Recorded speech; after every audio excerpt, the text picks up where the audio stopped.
Now I hand over the stage to Dr. Kumaresh, who is from Salem Medical College, for his presentation. Fine, good afternoon to one and all present here. Now I am going to present on a topic of quality of life and the factors affecting the quality of life in deceased donor renal transplant recipients, a single center experience.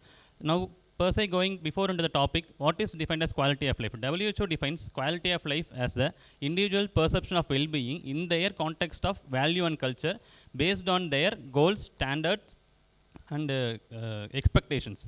So, chronic kidney disease has become a major global burden, and renal transplantation is the preferred treatment of choice.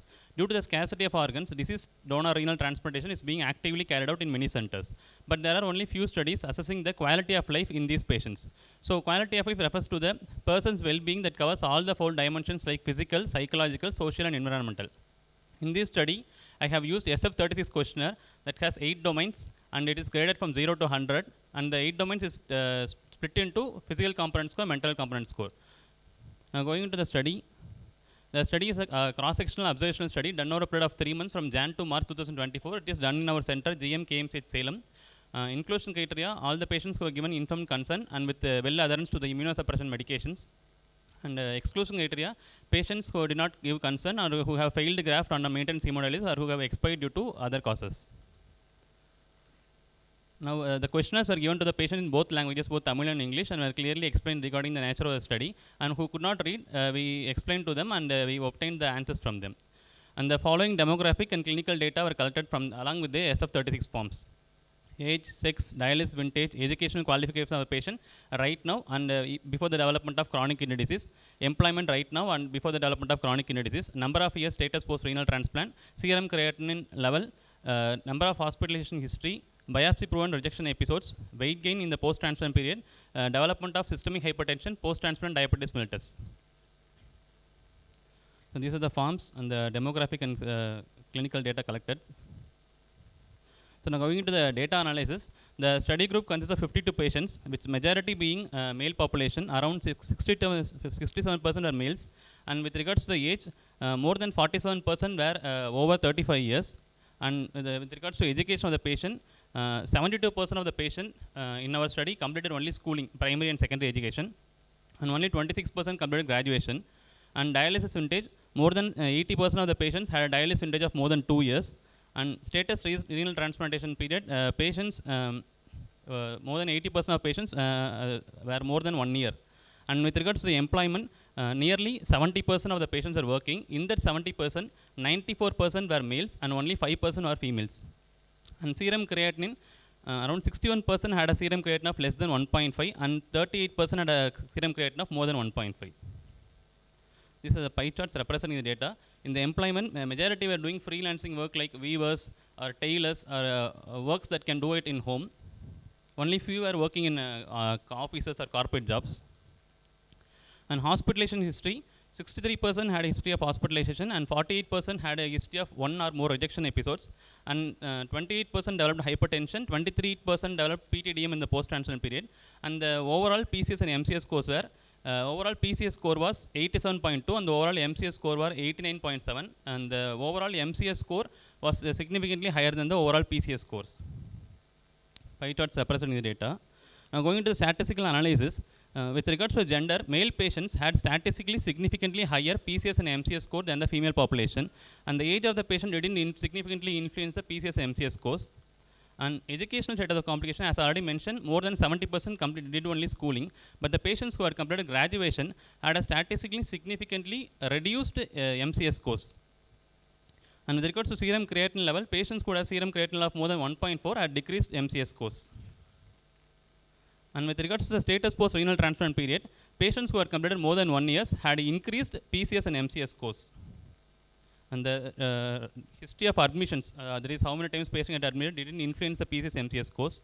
And history of rejection episodes decreased both the PCS and MCS scores. And the patient weight gain in the post-transplant period didn't influence the PCS and MCS scores.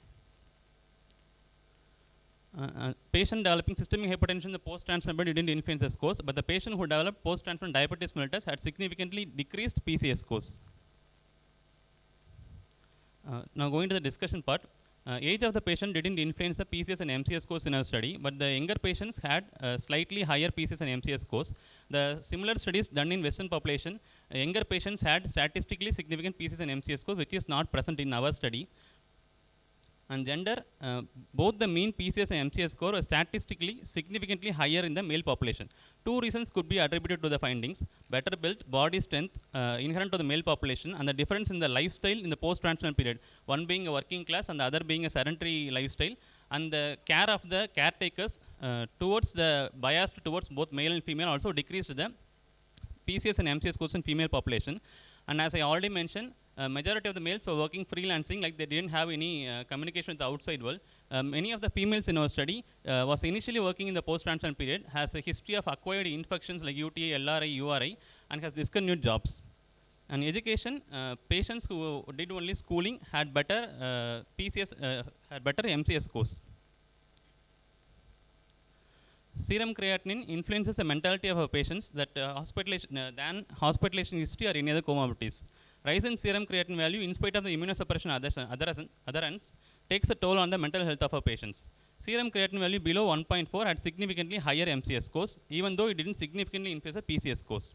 Time since post-transplant, both the PCS and MCS scores were significantly higher in the patients who are transplant more than 1 year, and these findings is in association with the studies done in Western population also. So as the transplant period increases, both the PCS and MCS scores are increasing, and there are Western studies showing that when the patient is getting elder day by day, the PCS and MCS score will be comparable to that of the general population.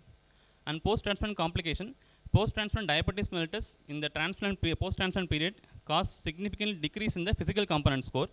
Weight gain and systemic hypertension in the post-transplant period did not significantly influence the PCS and MCS scores. Now going into the conclusion part, serum creatinine, educational qualification of the patient negatively influences the mental component score in our study.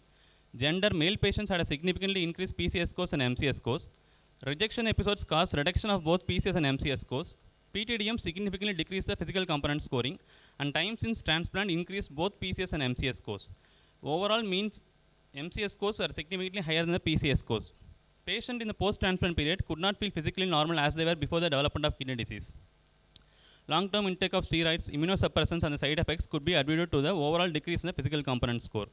Personalized approach to individual patients and special emphasis on the working environment will lead to further improving the quality of life in these patients.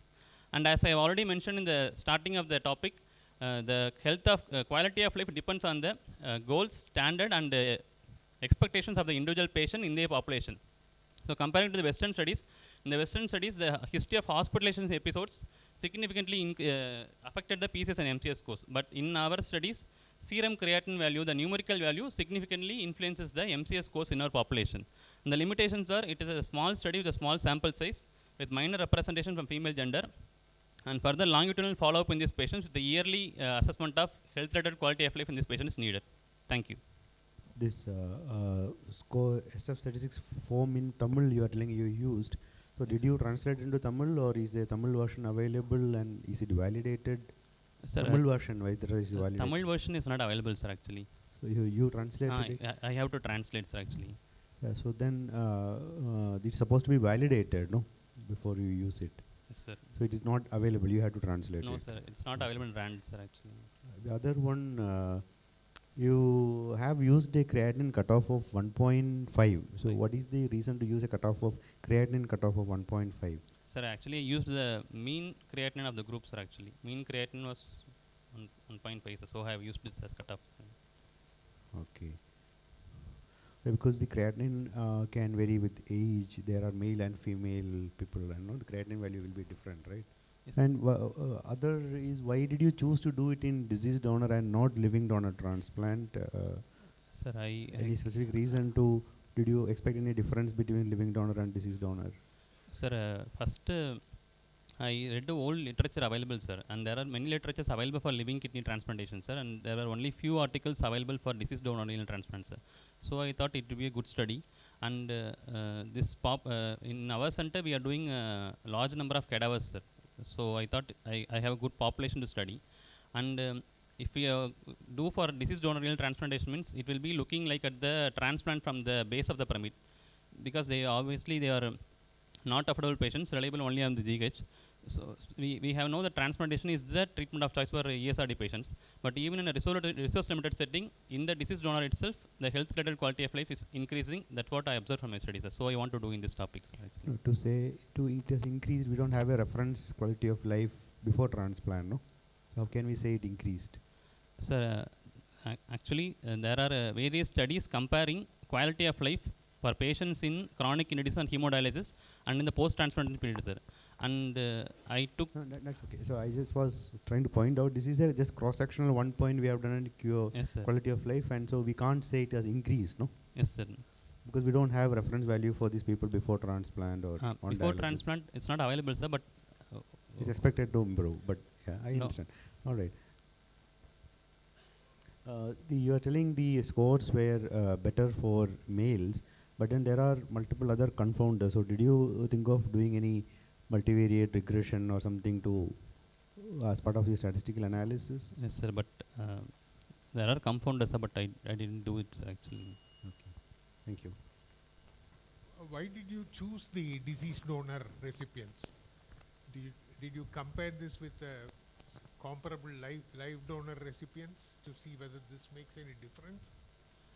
Sir, actually, I didn't do in such a way, sir, actually. I did it that what I was trying to prove is in the deceased donor renal transplantation program, they are going for cadaverous kidney, sir. I just want to assess the quality of life in those patients, actually. I didn't want to compare it with live, but I don't think it will be superior also, sir, actually.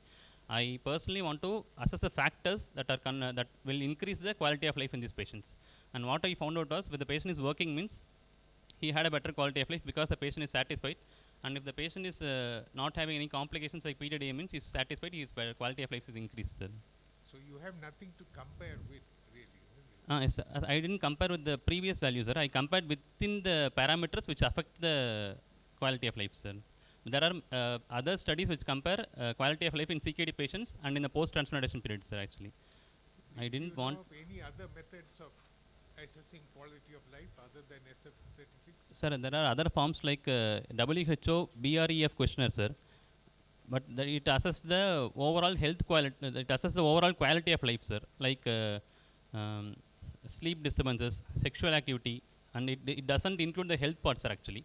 And there is another question like KDQL SF36, which combines both SF36 and the kidney related problems, for example, but that is used in CKD patients, sir, not in post-transplantation periods, sir, actually. Thank you, Dr. Kumaresh.